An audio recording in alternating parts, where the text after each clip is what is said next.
Every step you take builds a better you. Hi, welcome back. This is Sherry Lee from Best Self. I'm a licensed marriage and family therapist, a coach, and a personal trainer who offers walking psychotherapy and coaching all outside of nature.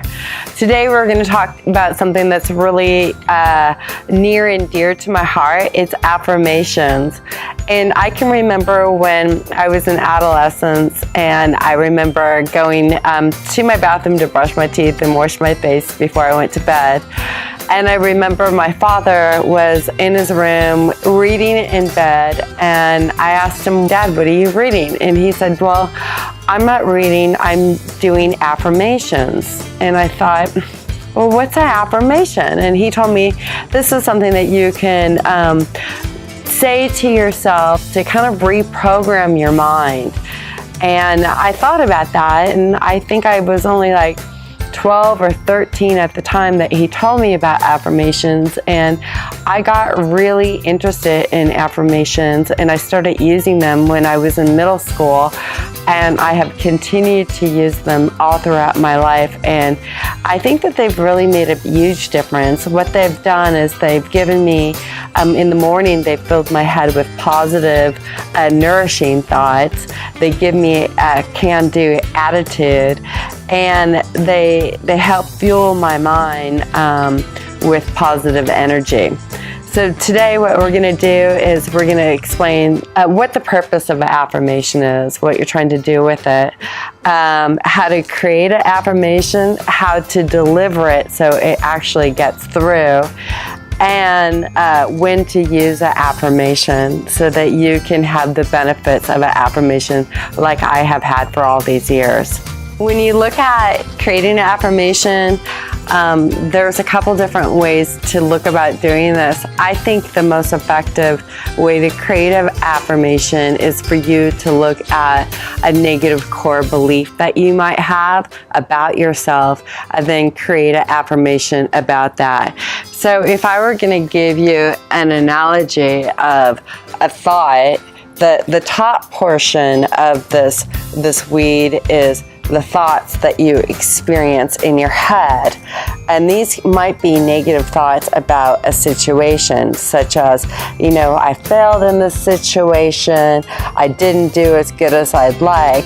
But underneath this weed, we have some roots, and these roots might be a negative core belief. So it's a deeper thought about yourself.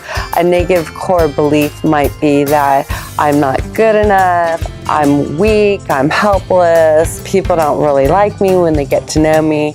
Down here are some real negative core beliefs. So sometimes I think that you working on your thoughts and replacing your thoughts with a more positive thought is sort of like mowing the lawn. It's sort of like taking these thoughts and clicking them off like you're mowing the lawn, but unfortunately you still have the roots of the thought, which are the negative core beliefs. And we need to have more of a skill set, which we'll talk about in lots of different videos, to pull these negative core beliefs up, or to affect these negative core beliefs.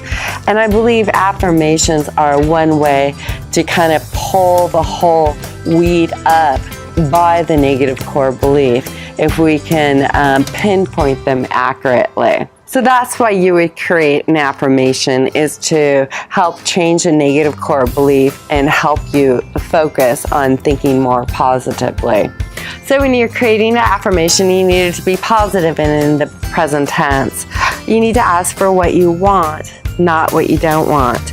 For example, I don't worry is not going to be a great affirmation because it's not positive and talking about what you want. But what you can say instead is, I have a worry-free mind. I think about the things that are going well. I think about what I'm grateful for. That would be an affirmation that talked about what you would like. Make it specific and make it exactly what you want. For example, I had the affirmation that I wanted 100 pounds of lean muscle mass, 8 pounds of body fat, and I will eat 150 grams of protein a day, and I will feel refreshed and strong. That's a real specific affirmation talking about exactly what I wanted. And you need to say that affirmation in the present tense. You won't say, I will get 100 pounds lean muscle mass. I will have 8 pounds of body fat. I will feel refreshed and strong. You need to say it as if it has already happened. So when you say, I will do something or I can do something, your mind's spinning. It spins like a computer because you haven't really told it what to do. So when you go in there, it needs to be present tense as if you have already done it so that your mind can take it and do something with it. Now we're going to look at how you make it go through. I'm sure that all of you remember the Saturday Night Live skit from Stuart Smalley that had him do affirmations in front of the mirror. And I thought it was quite humorous, and it really took the power away from affirmations because he stood in front of a mirror and he said out loud, I'm smart enough, I'm good enough, and by golly, people like me. And when I think about that, I think that it turned a lot of people off from using affirmations because it just seems so ridiculous. And when I think about creating affirmations, I think about a way to get it into the center part of your mind. If we look at your mind, we have the center part of your mind, and this is sort of like your negative core beliefs about yourself and also positive core beliefs about yourself. But this center core of your mind is protected, and it's protected by an outer circle, and that outer circle could be your negative critic, and basically its job is to make sure that nothing gets into that inner part of your mind that shouldn't belong there. So I'm not going to let anything in here unless it's factual and something that I believe. If I think it's too sugar-coated or if it's too far away from where I am, there's no way I'm going to let that in, and I'm going to laugh instead, or I'm going to think that that's not actable. So you want to create an affirmation so that it gets through that barrier around the inner part of your mind. And some of how you do that is you frame your affirmation so that part of it is true. For example, I had a lady in one of my classes, my money classes that I've taught, that had pink hair. And she said, I have pink hair and I am living in the present moment, and I'm grateful for every moment that I experience today. And I can guarantee you that the inner critic, the guard around her inner mind was like, yeah, you do have pink hair. And so right there, she coupled that thought with what she wanted, and it just bypassed that fence and went straight through to the inner part of her mind. So that's a really smart way to run an affirmation. So you're coupling two things that are really hard. One thing that's more believable with a thing that's a stretch to make it go through the barrier. One resource that I really love, and it's free, it's called mythoughtcoach.com.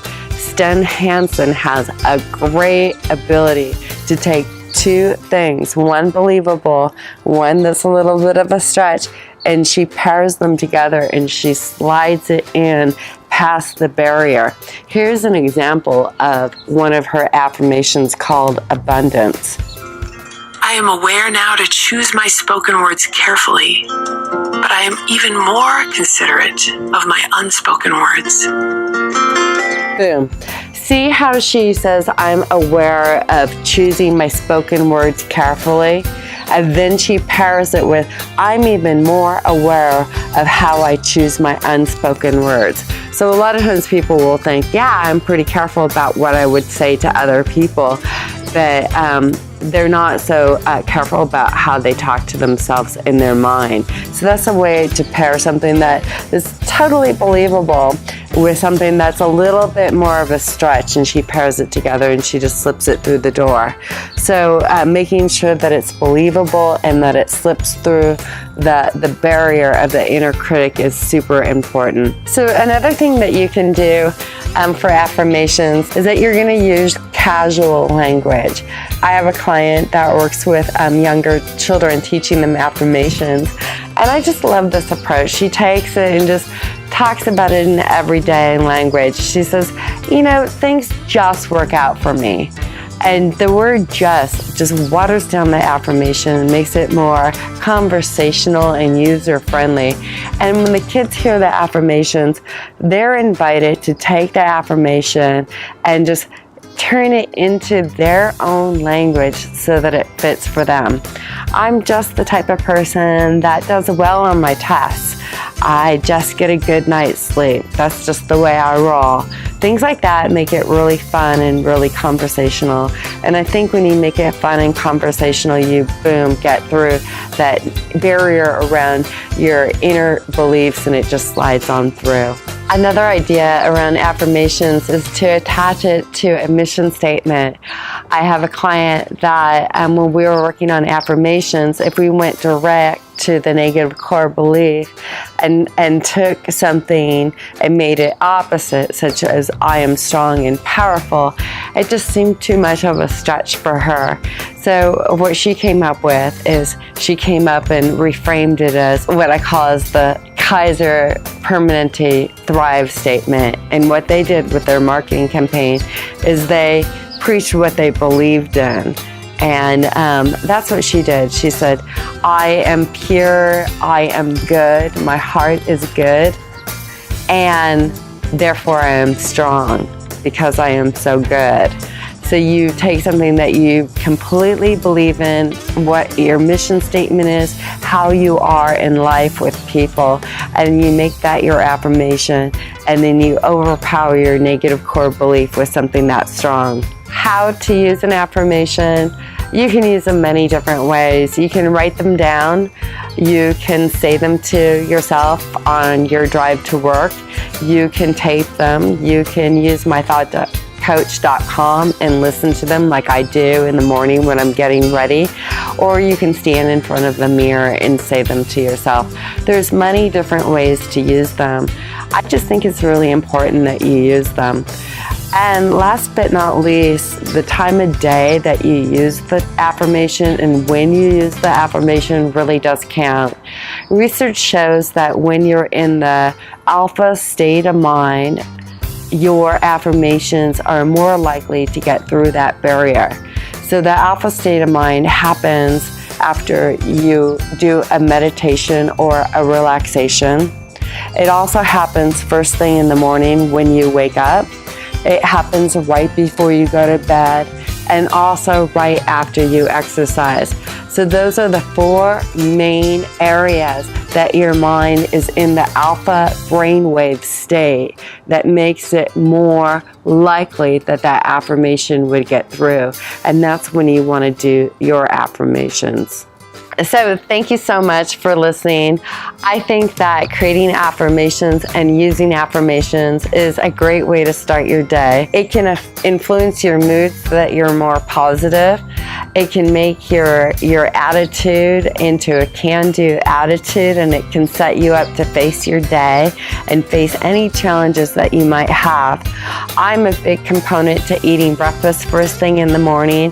But I'm a bigger component to feeding your mind some positive thoughts before you start your day so that you can have a better day. So I invite you to create some affirmations. Maybe go to mythoughtcoach.com.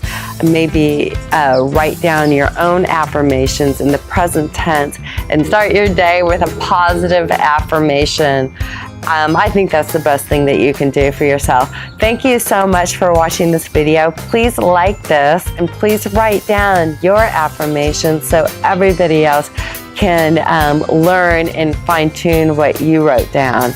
Again, I think affirmations are one of the best things you can do to build a better you. Thanks for watching. Bye. Remember, every step you take builds a better you.